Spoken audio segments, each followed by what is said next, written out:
Mtakatifu siku ya 9. Tunaangalia huu ujio wa huyu mgeni ambaye ni Roho wa Mungu anayetumwa kwetu kwa mfano wa kanisa la kwanza. Nitawaomba kama sehemu yetu ya neno tutatumia Matendo ya Mitume sura ya 1 na sura ya 2. Na neno hili ni ukamilifu wa lile tulilosoma siku ya kwanza, kitabu cha Nabii Yoeli sura ya 2 aya 28.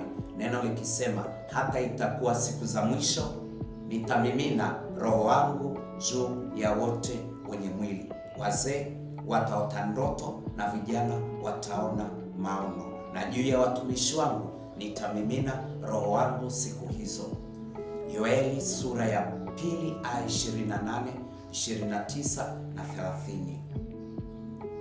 Katika ujio huu ambao umetimizwa katika ukamilifu wake kwenye kanisa la kwanza, ndivyo unavyofanyika hata siku ya leo. Na kwenye siku hii tunaangalia maandalizi ya mwisho. Tumetoka mbali, tumeangalia karama, tumeangalia nguvu, tumeangalia kwenye eneo la kusali na hayo matayarisho. Tangu siku ya kwanza tulikuwa katika novena ya kusali, kuomba specifically for the outpouring of the Spirit, ya kushuka kwa Roho wa Mungu kwa kanisa na kwa watu wake. Na wakati Yesu akipaa aliwaambia, msiondoke Yerusalemu, msiende kwanza kazini, subirini kwanza ahadi ya Baba. Tazama na waletea ahadi ya Baba juu yenu, huyo Roho. Na tulisoma tangu Injili ya Yohana, ni bora mimi niende, kwa sababu nisipokwenda huyo msaidizi hata kuja. Ndiyo huyu tunayefanya naye maandalizi ya mwisho ya huo ujio. Na katika siku hizo walikuwa kwenye sala, kwenye maombi, na ndiyo maana tangu siku ya kwanza tumekuwa kwenye sala, maombi, tafakari ya kuomba tu tupokee hiyo sehemu ya Roho wa Mungu ndani yetu, ama kujazwa huyu Roho Mtakatifu. Na kwenye Matendo ya Mitume sura ya 2 kuanzia aya ya 1 inaeleza nini kilitokea. Walikuwa katika kusali, na mara nyingi haya yanatokeaje? Kumbuka, sio planning ya mwanadamu, sio ratiba ya mwanadamu. Walikuwa katika kusali, na katika kusali likatokea ghafla. Ndicho kinachoelezwa hapa. Anasema hata ilipotimia siku ya Pentekoste, walikuwapo wote mahali pamoja. Kukaja ghafla toka mbinguni uvumi kama uvumi wa upepo wa nguvu ukienda kwa kasi, ukaijaza nyumba yote uliokuwa wameketi. Ukawatokea ndimi zilizogawanyika kama ndimi za moto uliowakalia kila mmoja wao. Mstari wa 4, wote wakajazwa Roho Mtakatifu. Wote wakajazwa. Niliwaambia siku ya kwanza na ya pili, mwanadamu ni kama container, is a spirit being.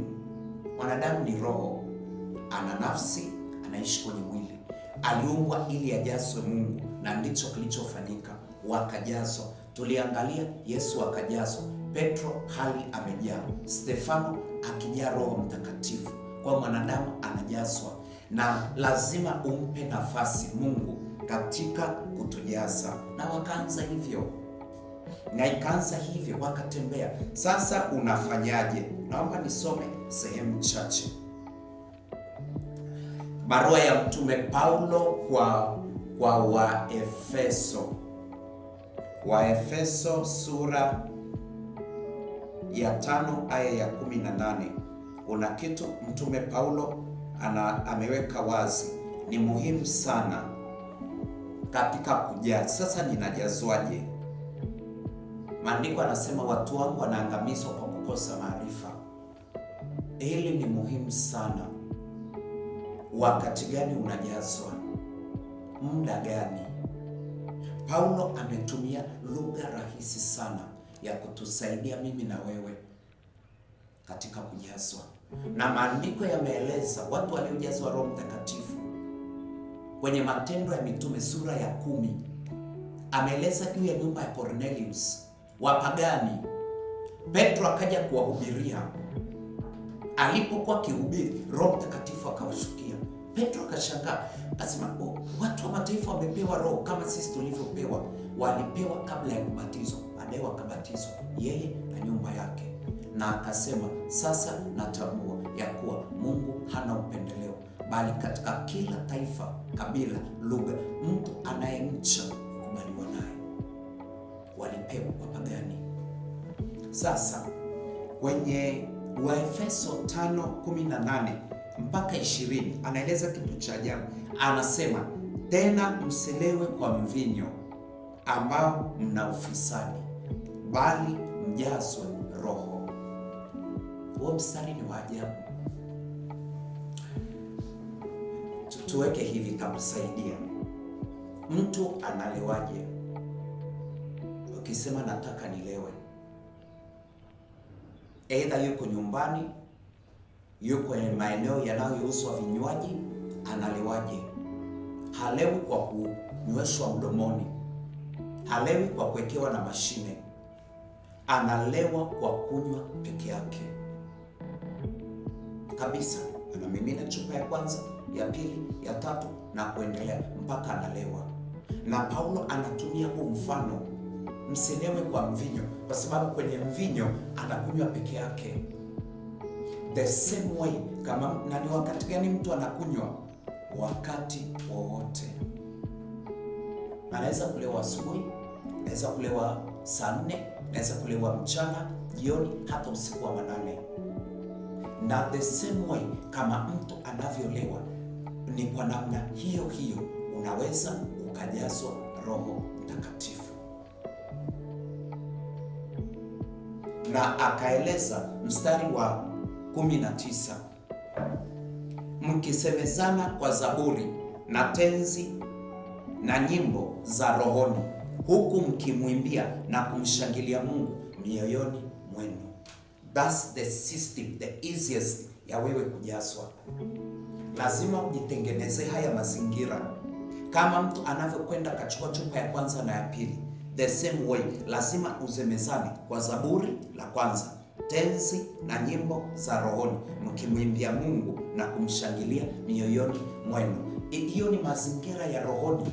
Unahitaji roho endelee. Hata kama uko nyumbani, uko kwenye kazi zako, kuna watu wanaweka mzazi ya muziki ya kizazi kipya, yuko nyumbani anaangalia mpira. Sikusema ni vibaya, lakini inategemeana. Chochote kile unachokiweka unajijaza. Kwa hiyo kama uko katika hii climate ya nyimbo za rohoni, the same, na imetukuta kwa watu wengi sana, wale ambao tunaendaga kwenye mikutano mara nyingi sana, hasa siku za kujazwa Roho Mtakatifu, becomes easy. Kama amekuwa ni mtu wa kusali, wa kuimba, ile sekwensia, anasali kutoka moyoni, anaimba kutoka moyoni, unaimba, unasali, umeweka kwenye radio, umeweka kwenye televisheni yako, unaendelea kusali, umeweka kwenye speaker yako, unalala nayo, unaendelea kila siku. Lakini ukute unaweka bongo flavor, unaweka huu, alafu siku ya 9 utegemee umekaa kwenye TV unaangalia ma YouTube, makatuni na vitu vingine, unaniambia utajazwa? Haitawezekana. Lazima ujue nini unachokitaka. Ndio amesema kwa kuzemezana katika hizo tenzi na kumshukuru Baba siku zote kwa mambo yote katika jina la Bwana wetu Yesu Kristo. The possible way. Ndio maana hizi siku zote ni za kusali, kujazwa Roho Mtakatifu. Wale mitume walikuwa hawajakaa, walikuwa kwenye kazi, na properly ni ile ya kumsubiri. Hawakuwa wakihubiri. Huu muda ni ule wa kumsubiri Bwana. Wote wamngojea Bwana watapokea nguvu mpya, the new power. Tengeneza haya mazingira ndani yako ya kujazwa Roho. Zaidi ya hayo, kwenye Waefeso sura ya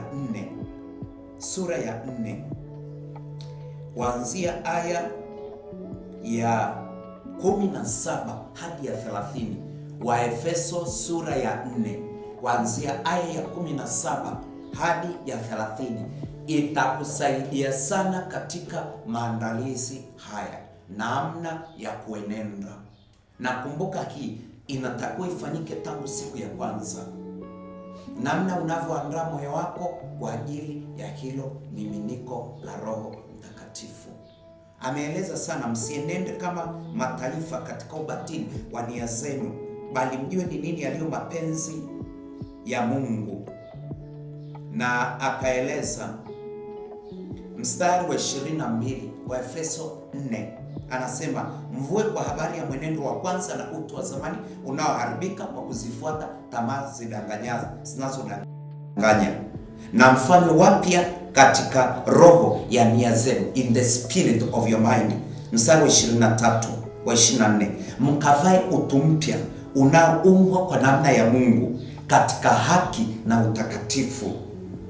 Akaanza kueleza mstari wa 25, basi uvueni uongo mkasema ukweli, kila mtu na jirani yake. Haya ni yale matendo ya giza, lazima tuyavue, ambayo hayafai, na tumeyaeleza mara kwa kadha. Mwibaji asibe tena, bali afanye kazi, msimpe shetani neno lililo ovu lisitoke vinywani mwenu. Hizi ni condition ya maandalizi ya ujio. Usiseme uongo, ondokana na huko. Usijifunike na uongo, sio amri ya 11. It's not our nature, sio asili yetu. Ni lazima tutoke kwenye mazingira hayo.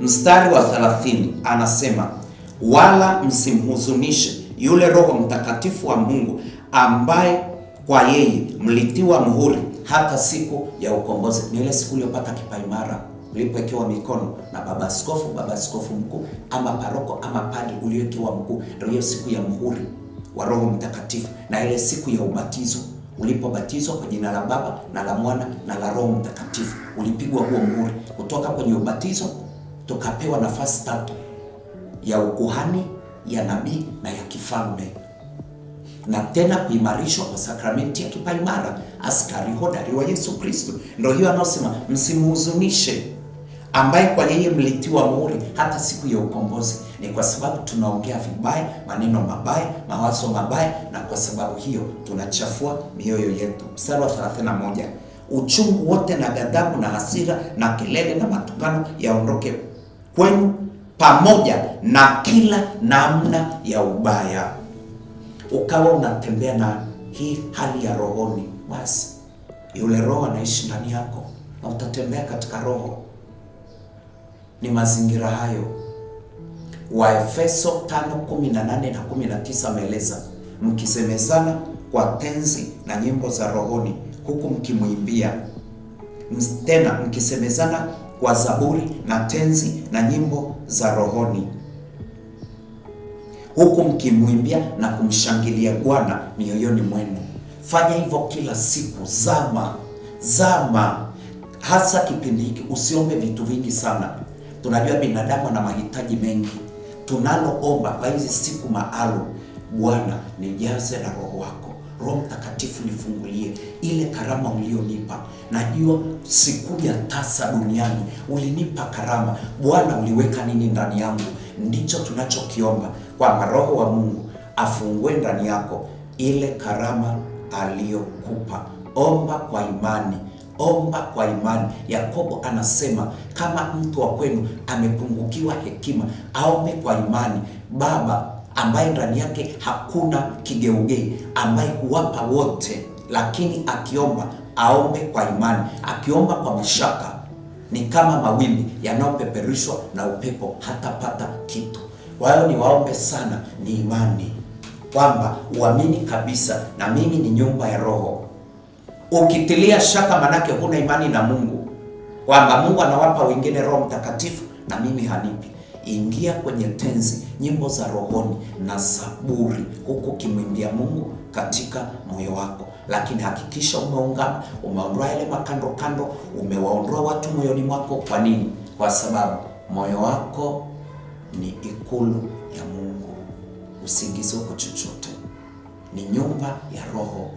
Anayetakiwa akae kwenye moyo ni Mungu peke yake na sio vitu vingine. Ndio maana tukivaa utu mpya unaumbwa kwa namna ya Mungu. Endelea kutafakari, endelea kumwimbia, zama na Roho, tafakari ndani yako, na huyu Roho wa Mungu punde si punde utaanza kuugua ndani yako. Fanya hii iwe ni hamu na kilio, Bwana nijaze. Ndio maana Yesu akasema, yeye aliye na kiu aje kwangu. Hii ni kiu Mungu anayoijibu. Usipokuwa na kiu haitajibiwa. Kumbuka, Mungu hatajilazimisha kwako. Ndio maana wale mitume walisali siku ya kwanza, ya pili, ya tatu, ya nne, ya tano, ya sita, ya saba, ya nane, ya tisa, ikaja ghafla. Mungu akubariki. Pentekoste njema, na Roho Mtakatifu akujaze na kufunulie kila aina ya karama ambayo Mungu aliweka ndani yako.